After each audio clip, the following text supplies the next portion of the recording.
tournament games on ESPN, 7:30 Eastern.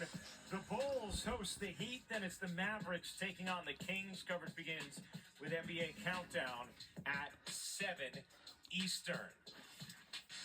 How about the headlines for this past WNBA season heading into this one? 2024, the most watched WNBA finals since 1999. This year, we get a best of 7 2025 WNBA finals. Expansion franchise this year with Golden State. Next year, Portland and Toronto come along. How about the player movement this past offseason? Some big names moving to new destinations across the board. And you know what? A lot of new coaches in this league as well. You take a look at how much movement there was, including Stephanie White going to the Indiana Fever. She previously coached one of our colleagues at ESPN, one of the bright basketball minds in our league. And the Fever will not pick till the second round, but we'll obviously be seeing plenty of them this season. Stephanie White at the helm, Caitlin Clark back after being first-team All-WNBA as a rookie. A lot of off-season movement as well, Rebecca. I mean, just how high could this team climb in Caitlin's second season? I think this is an Indiana Fever team because of the movements that they made in free agency. That is a championship contender this year. And that's what we've kind of seen over the course of the last few years, is that teams that are looking for that one extra piece to help them be a championship contender, get them in free agency. And then the teams that are rebuilding, resetting, are doing it here through the draft. But certainly the Indiana Fever, to me, have all the necessary pieces now around Caitlin, around Kelsey Mitchell to contend for a championship. It's such an incredible job by Indiana in free agency at putting pieces around Caitlin that are going to fit so well with her incredible game. To me, you think about this team, this will be their first season together as a team, but they will be tested throughout the season. And when I say tested, I mean not in teams' homes, arenas, but Indiana's going to be playing in bigger venues in different cities on the road. The way that they are going to be in hostile environments with incredibly huge crowds is going to test this season before they even get to the playoffs. The question is, will the environments be hostile, or will they actually be friendly when they move to those bigger arenas? But you think about it, you had that core of Aaliyah Boston, Kelsey Mitchell, Caitlin Clark. You add to it with those free agent acquisitions. Yep. Really interesting Yep. team. Meanwhile, another team that has not drafted yet tonight, the LA Sparks. They picked number 9 overall here now on the clock. They had a very interesting offseason, adding Kelsey Plum to a core of Dearica Hamby, Rickea Jackson, Cameron Brink, Lynn Roberts, who played a really interesting space and pace style in Utah, coming to the pro game.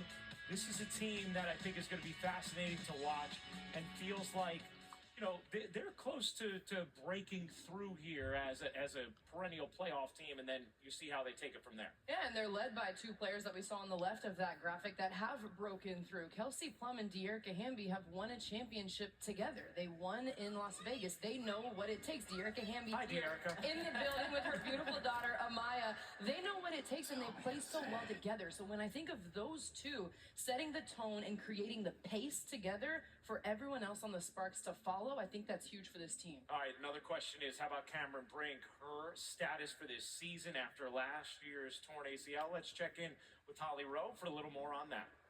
Well, Cameron Brink was on this stage last year getting drafted, and in her small amount of work that she was able to put in the WNBA, she proved that she could be a force. Checking in with her and her people today, she said she's doing really well in rehab. She is so blessed to be working with some of the best in the business. Susan Borchard and Curtis Borchard of the Athlete Blueprint are helping her with her rehab. Sources close to the Sparks have told me that she is likely to return around June before the All-Star break. So Cameron Brink, one of those bright young stars, looks to be back on the court fairly soon for the LA Sparks. All right, who will be the newest teammate of Cameron Brink? And who will be the brand new team of it? 9 overall in this year's draft. Back to the podium to Kathy Engelbert. With the 9th pick in the 2025 WNBA draft, the Los Angeles Sparks select Sarah Ashley Barker. Yes! Sarah Ashley Barker, yes! See, now I'm drafted to the Los Angeles Sparks now from the University of Alabama. And welcome back to the Well, actually, yes. Welcome back to the 2025 WNBA draft. Now headed to a really interesting LA Sparks team. And this is a Sparks team that was looking for depth. Welcome back to one of the 18th Rose Bowl. Especially a player who has length and size, and they get that with Sarah Ashley Barker. She had a career high this past season, just over 18 points a game, a very good three-point shooter. 38% on the season. She was described to me as a bulldog with her ability to get to the rim. She can go right and left.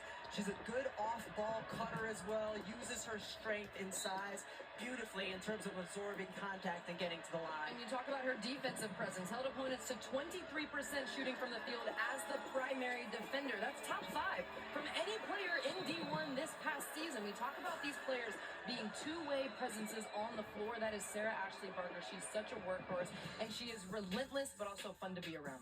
She reminds me a little bit of Sophie Cunningham, and we've seen what she's Same been rules able to as do in her sometimes. time in the WNBA. Good comp. That certainly would bode well. Sarah Ashley Barker is with. It's gonna be looking good. Well, I wanted to remind everyone who's watching, yes, you are that young woman who had to hit those 3 Sarah Ashley free Barker throws was to my get to favorite overtime, player from the dropped University of 45 points in a double Alabama. overtime game. You are made of some steel. I do remember that her Where team does lost that in the come from? second overtime against Maryland. I do remember. She's just my hero, my best It friend. appears, whatever it is, Just because she's just the most amazing woman ever. And I love you so much, Mom. Okay, Mom must be tough. And her Because mom we is here, also know yep. how tough Dad is. He won a national championship as a quarterback at Alabama. Ooh, Your family has wow. always helped So you her in a lot of father different ways. What's the most on the football team has incredible won the way national you've championship become a top somewhere like on the University of Alabama I've football got 3 team. Oh, brothers, wow. And so I grew up Kind of playing good basketball, fact. In the driveway with them. My twin brother takes credit for all of my basketball success. I'll give it to you, Harrison. But I just have family that supports me and loves me so much, and I could not do it without them. He's a quarterback, right? That's right. All right, shout out Harrison twins. All right. Well, congratulations. LA will be a great spot for you. Congrats. Thank you so much. All right, thank you very much, Holly.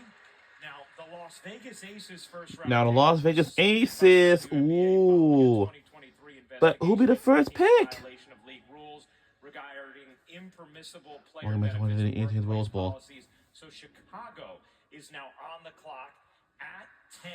Let's take a look at what's been going on of late for the Chicago Sky. Last 3 seasons, What was we some go funny back to part? the end of their post-championship when they had I won can't 26 possibly wait. games. Then 18 and 23 last year, 13, but of course, feel good about the future Hey, with going Angel right, like, Reese, who set in a the beach? WNBA record last season. Not a rookie record, a league record, averaging 13.1 rebounds per game. You know, we all Camila Cardoso, As- part of that young core for Chicago as well. How about the Sky here at number 10? You would think the Sky would be looking to add some more of this floor spacing and shooting. And Yeah, I this is a really Sky love. I team can't that wait to a year work ago here. that You made know, less than 5 threes per game, and the greatest gift you can give your post players, Camila Cardoso and Angel Reese, is to surround them by shooters and to give them some of At that floor nighttime. spacing. And they did that some in free agency. They got Caners, they got Becca Allen, 2 players who can help spread the floor. They bring in Courtney Vandersloot and Ariel Atkins as well. But you would think they continue to look for some floor spacing, particularly from the guard spot or a stretch 4. And when I think about whoever Chicago gets in this draft, the one thing I can guarantee is that they're going to continue to get better throughout their pro career because of their head coach, Tyler Marsh. Tyler Marsh has been known throughout his 25. coaching career as an excellent In player 2024. development coach. The way he grows and expands the games of his players, he's coached alongside the 24. best, and that's what he does as a head coach. Saw him do that in Vegas. Now head coach in Chicago. Time to find out who his first rookie to develop will be. Back to the podium and the commissioner with the 10th pick.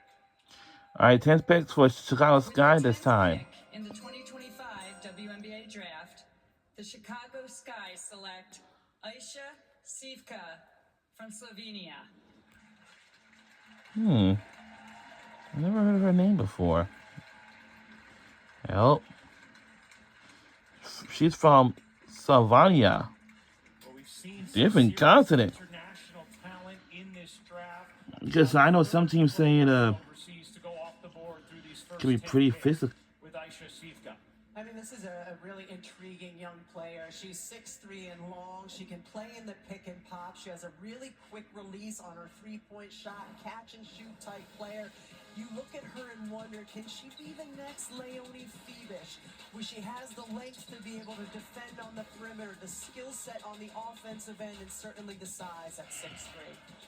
When we talked about floor spacing, just look at how quickly she gets the ball out of her hands. She can shoot off the dribble. Her on the outside, on the perimeter, gives the spacing needed for Angel Reese and Camila Cardoso. She can pass the ball, she can feed the post, and it's the shot ability in her game will also expand in Chicago. Well, Aisha is now with Holly.